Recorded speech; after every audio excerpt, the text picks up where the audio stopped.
ก่อนจะเล่าประวัติของเจ้าสัญญาเศรษฐาธิราชข้าพเจ้าขออนุญาตจากพี่จากน้องทั้งหมดก่อนจะเล่าตนเองนี่ซื้อบุญทนศรีสนนไส้อายุ70 ปีเกิดอยู่บ้านวัดธาตุเมืองไส้เศรษฐาแขวงอัตตปือจะเล่าประวัติย่อของเจ้าสัญญาเศรษฐาธิราชเจ้าสัญญาเศรษฐาธิราชซึ่งเป็นบรรพบุรุษองค์หนึ่งของลาวที่มีความสามารถเก่งกาจทั้งด้านศิลปะและวิทยาการมีหนังสือเบลานผูกหนึ่งได้ค้นพบเห็นได้ว่า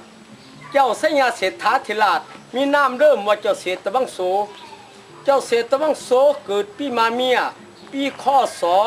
1534ชื่อพ่อพญาโพธิสละซึ่งเป็นเจ้าแผ่นดินลาวอยู่ที่นครเชียงทองหลวงพระบางชื่อแม่พระนางยอดคำนางยอดคำซึ่งเป็นบุตรของเจ้าแผ่นดินเชียงใหม่เวลาเยาว์วัยเจ้าเศรษฐวังโสมักศึกษาความรู้เฮียนวิสมันอยู่ที่วัดป่าที่นครเชียงทองหลวงพระบางอายุได้14 ปีพญาโพธิสละผู้เป็นพ่อดีพระไทยเป็นอันมากได้เห็นพระสังฆราชเจ้าพร้อมพญาแสนหลวงได้มาขอเอาเจ้าเศรษฐวังโสลงไปเป็นเจ้าแผ่นดินไปปกครองนครเชียงใหม่ในปีคศ1548มาถึงปีคศ1550ถือพญาโพธิสละผู้เป็นพ่อสู่สวรรคต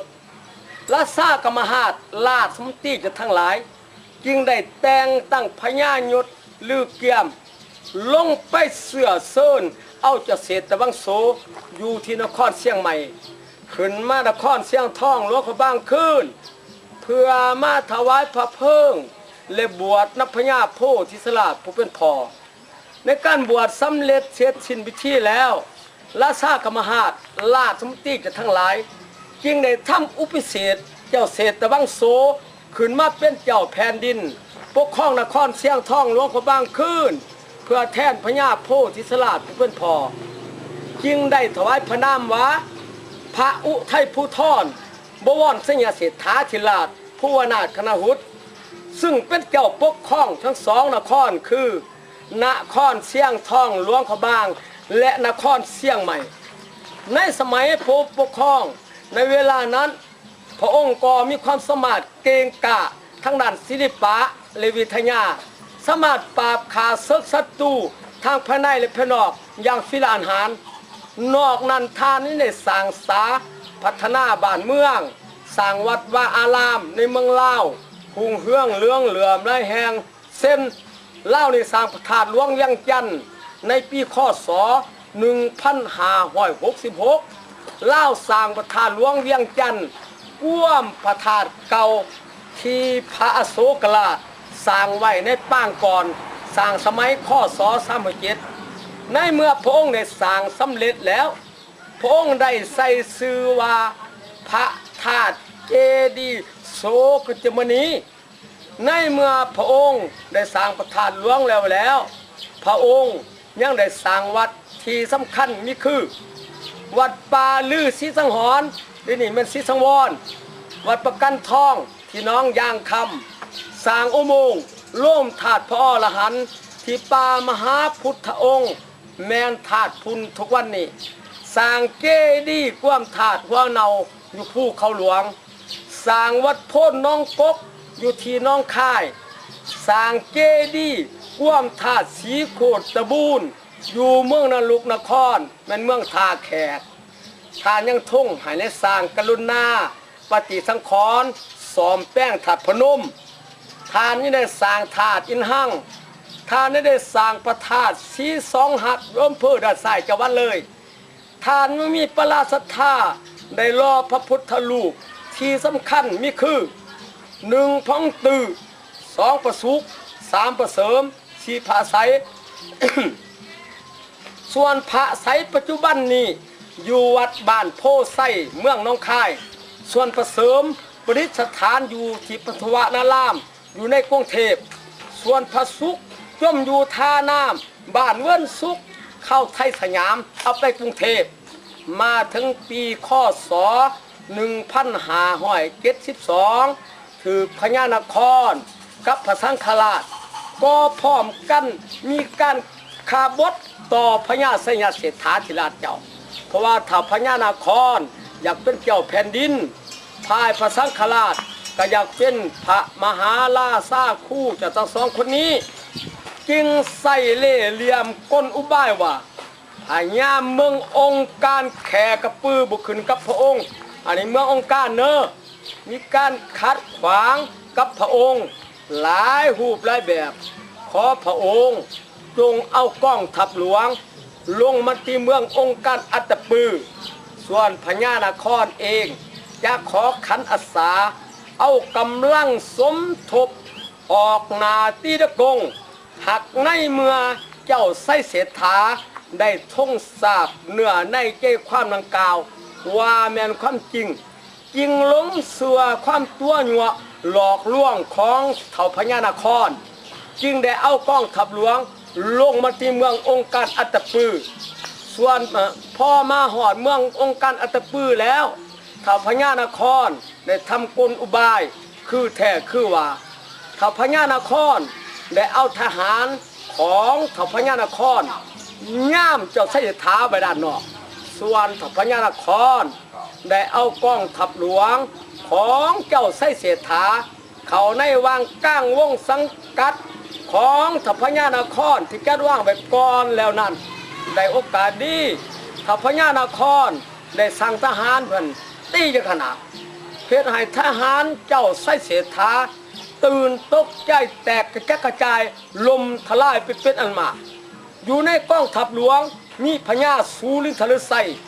มีพญาแก้กองมีพญาสมพมิตรได้ผ้ากองทัพหลวง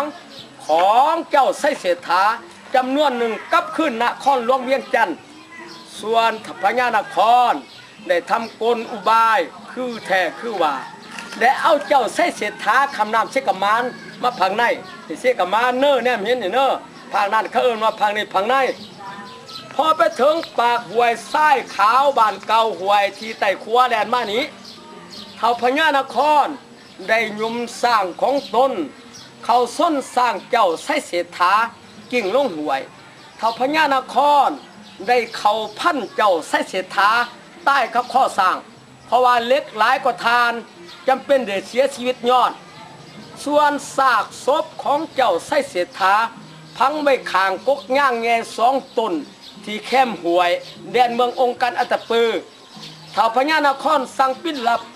ในนั้นว่าถ้าออกจากปากผู้ใดว่าซากศพของเจ้าไสเศรษฐาพังอยู่นี้ถ้าออกจากปากผู้ใดว่าพญานครฆ่าเจ้าไสเศรษฐาพญานครจะตัดข้อทิ่มพญานครได้กลับคืนเมื่อได้เป่าข่าวอกุศลว่าเจ้าไสเศรษฐาเนี่ยหายสาบสูญสื่อหลายรูปหลายแบบเจ้าไสเศรษฐาใต้มือแห้ม3 คำเดือนอาย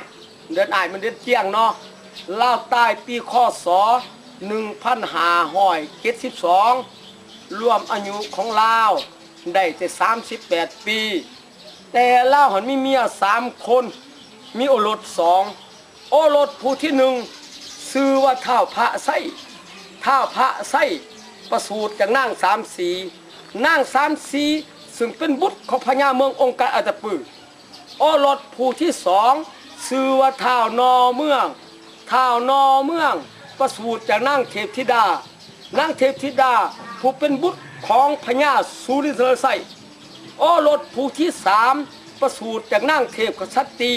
อยู่กรุงศรีอยุธยาไทยสยามเพื่อนบ่ได้กล่าวถึงมาในปีคศ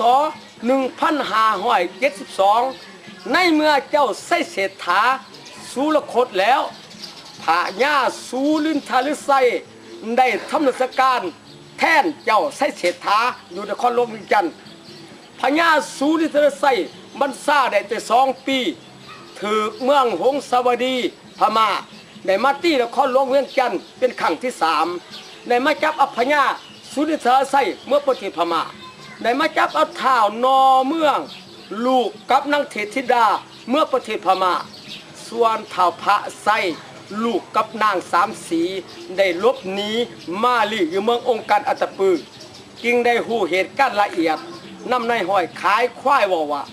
เจ้าไส้เศรษฐาใต้ย่อมพญานค่อนขาทิมลูกไส้หูได้เนาะมาถึงปีคศ1579ท้าวพระไส้ลูกไส้ที่ได้สร้างธาตุน้อยตัวนี้ท้าวพระไส้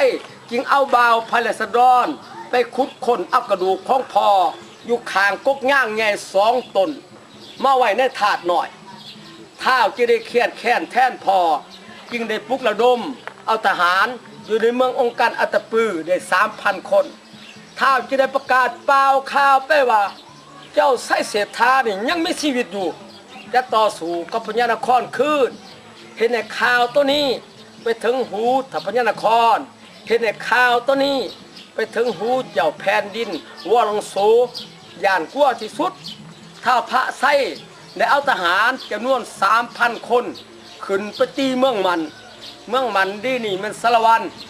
ตีเมืองคำทองตีเมืองเหนือตีเมืองใต้จับพญานครได้คาทิมสมควรเขียดแขนของทัพพระไส้ลูกชายบุกเข้าเมืองเวียงคุกปลดปล่อยนครหลวงเวียงจันทร์จนเสด็จจะกล่าวถึงเจ้าแผ่นดินวอลงโซย่านกลัวเท่าพระไส้ร้ายจึงได้พระอัครมเหสีพร้อมบริวารส่วนใดส่วนหนึ่งขี่เหือเฮ็ดให้เหือหันลมจมน้ำใต้หมดจะกล่าวถึงเท่าพระไส้ได้เข้านั่งเมืองนครหลวงเวียงจันทร์ในปีคศ1579ถ้าพระไส้จึงได้จัดตั้งฐานตุ่มซึ่งแม่นส้นเผาหญ้าเหินทำราชการตั้งเท่าพระไส้สัวข้าวส่วนเท่าพระไส้ได้เอาแม่ชื่อว่านางสามสีลงมาเมืององค์การอัตตปือเพื่อจะมาสร้างถาดตัวนี้ใหญ่นี่สิใส่กระดูกของพ่อด้วยความตั้งใจในเมื่อท้าวพระไส้มาหอดเมืององค์การอัตตปือแล้วท้าวพระไส้มาสร้างถาดใหญ่สำเร็จเสร็จสิ้นแล้วหอดมือห่างหากาเกียมจากกระดูกของพ่อใส่ในบื้อถาดคือกลุ่มทัพพญานครเอาเท่าพระไส้ไปฆาตกรรมอยู่ห้างนาหลอมนี่เนอะระวังมาล้วงกันที่เศร้าเนี่ยนาหลอมในนั้นมียาคูหูยานตั้งบายาคูลูยาคูคำทองยาคูหยอดแก้วนายห้อยขายควายพร้อมอุปสกอุปสิกาออกต้นญาติโยมทั้งเมิดได้พร้อมผ้ากันเอากระดูกของเท่าพระไส้ลูกชายมาบรรจุไว้ถาดใหญ่จังเศร้าบ้านบุคาเอื่นว่าถาดพระไส้ถาดพระไส้ท้าวสมุแต่กระดูกของพ่อเนี่ยประดิษฐานอยู่ถาดน้อยคือเก่าในการเล่ามาแต่โกดหอดปลายเราย่อๆสุขีสุนองสุลูกสุลานขอลูกหลานพี่น้องจงมีอายุมันขวัญยืนความเจ็บอย่าได้ความไข่อย่ามีบุญคุณเจ้าไสยเศรษฐาติลาจุกปกปักหาษาเบิ่งแย่ลูกหลานให้บุญคำนำสู่ลูกหลานขออย่าเห็นเข็นอย่าพอลูกหลานปรารถนาอันใดได้ความมาตรปรารถนาของลูกของหลานปรารถนาทองได้ทองปรารถนาเงินได้เงินปรารถนาคำได้คำขอบอกเข้าใจ